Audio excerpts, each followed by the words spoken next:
It's 2:19 a.m. John just checked the time. Damn it, not again, he mutters under his breath. He ate dinner on time.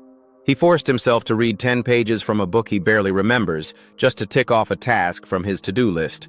Then he picked up his phone, telling himself he deserved a little scroll time after 30 minutes of work. And now the night has slipped away again. It's the cycle. It keeps repeating. But this story isn't about blaming to-do lists. It's a quiet realization. The methods aren't working for John anymore. No matter how many systems he follows, something always feels off. John wants to be better. He really does.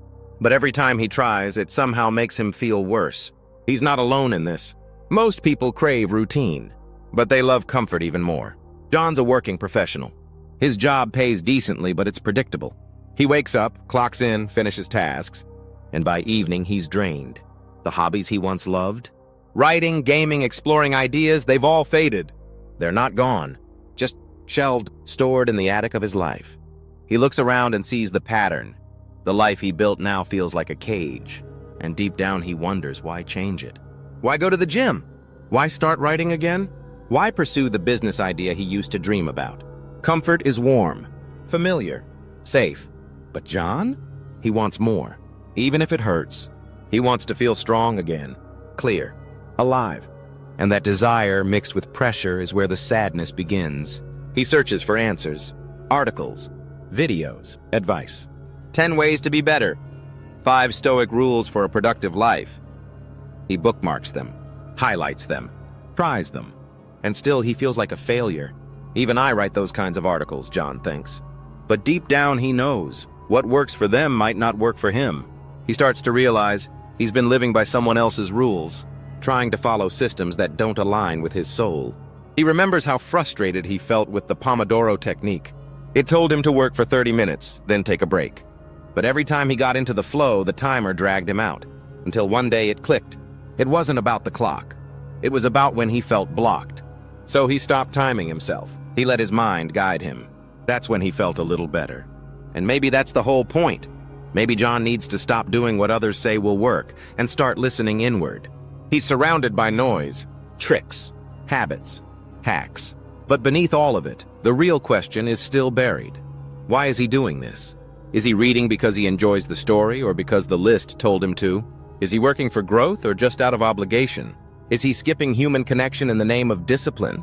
He wonders if he's trying to learn French by watching Netflix, rather than speaking the words. He remembers a quote he scribbled once. First say to yourself what you would be, and then do what you have to do.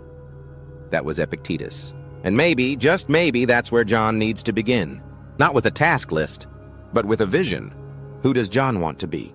What values matter most to him? He starts writing. Not goals, intentions. He doesn't need someone else's definition of better. He just needs his own direction. Some days that direction is messy, confusing, slow, but it's his. He's learning that the setbacks, the late nights, the failures, they're not signs he's lost. They are the path. Every mistake is a mirror. Every obstacle, a lesson. Growth, he realizes, isn't about climbing higher. It's about going deeper. John still struggles. Of course he does. He beats himself up sometimes. He forgets that even the brain takes 18 days to build a habit, and yet he expects to change in 2. Now he's learning to soften. If he had a good day, he celebrates it. If all he managed was to get out of bed, he still celebrates. Because he's not a machine.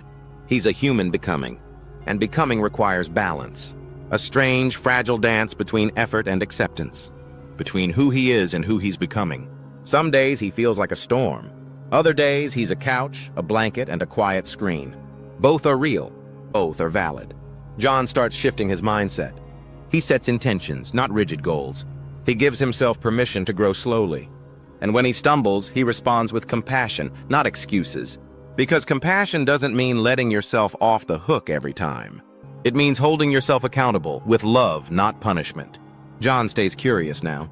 He listens more, reads slower, reflects deeper. He no longer tries to be the smartest in the room. Instead, he focuses on learning something from every space he enters. He starts writing down what he's proud of, his quirks, his oddities, his weird little wins. And on the low days, he reads them back like a sacred scripture. But above all, John reconnects with his why. He writes it on a note and sticks it to his wall. Every day, that why is his compass. His fire, his anchor in the dark. John still wants to be better, but now it's his kind of better. If John's story felt familiar, maybe it's time you paused too. Subscribe to Intuitra and stay with us as we navigate the silent truths we often overlook.